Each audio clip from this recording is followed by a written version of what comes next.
আমার বিয়ে হয়েছে আজ থেকে 13 বছর আগে পারিবারিকভাবে। বিয়ের ঠিক পরের দিনই জানতে পারি আমার হাজবেন্ডের সাথে একজনের বিয়ের কথা হয়েছিল, কিন্তু বিয়েটা কোনো একটা ছোট্ট কারণে হয়নি। আস্তে আস্তে দেখি যে মেয়েটার সাথে ওর বিয়ের কথা হয়েছিল সেই মেয়েটা ওকে প্রতিদিন কল মেসেজ দিচ্ছে। তখন বুঝতে পারি তাদের মধ্যে প্রেমও হয়েছিল। আমি যখন আমার হাজবেন্ডকে বললাম ওই মেয়েটা কেন তোমাকে মেসেজ দেয়, কল দেয়, তখন আমার হাজবেন্ড উত্তরে বলল আমি ওই মেয়েকে বলেই দিয়েছি আমার বিয়ে হয়ে গেছে। কিন্তু বিয়ের 7 মাস অতিক্রম হওয়ার পরেও দেখি ঠিক একইভাবে আমার হাজবেন্ডের ফোনে মেসেজ আসে, কল আসে। এসব দেখার পর আমি ওই মেয়ের নাম্বারটা লুকিয়ে নিয়ে তাকে ভদ্র ভাষায় কল দিয়ে জানিয়ে দিলাম সে যেন আর বিরক্ত না করে। বিশ্বাস করেন ওই মেয়েটা আর যোগাযোগ করেনি। আমি ব্যাপারটা মেনে নিয়েই চলতে থাকি। কিন্তু খেয়াল করে দেখি বিয়ের পরে আমার হাজবেন্ড আমার সাথে তেমন রোমান্টিক না। আমার প্রতি বরাবরই তার ফিলিংস কম। বিয়ের পর যদি আমি নিজ থেকে কোথাও যেতে না চাইতাম সে কোথাও আমাকে নিজের ইচ্ছায় নিয়ে যেত না। এই 13 বছরে সে শুধু একবার আমায় কক্সবাজার নিয়ে গিয়েছিল।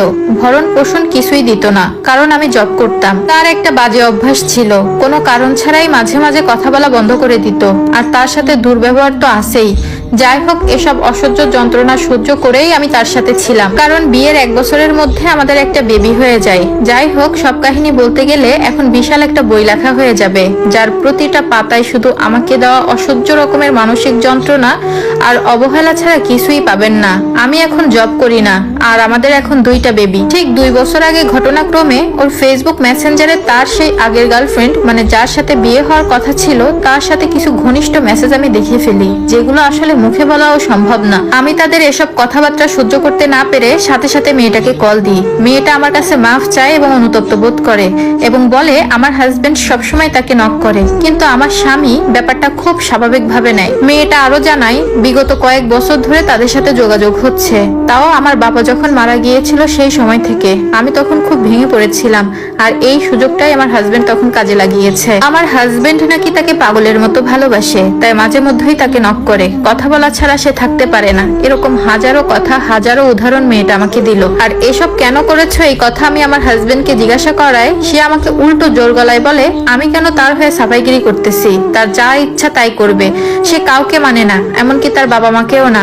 আর বলে পোষালে থাকো, না হলে যেখানে ভালো লাগে সেখানে চলে যাও। আমি সেদিন খুব ভালো করেই বুঝেছিলাম বিয়ের আগের প্রেমিকাকে সে এখনো মন থেকে সরাতে পারিনি, সেখানে আমি কিভাবে জায়গা পাবো তার কাছে। লাস্ট 7 বছর ধরে সে বিছানা আলাদা করেছে, কারণ তার নাকি ঘুম হয় না, সকালে অফিসে যেতে হয়, না ঘুমালে তার প্রেসার বেড়ে যায়।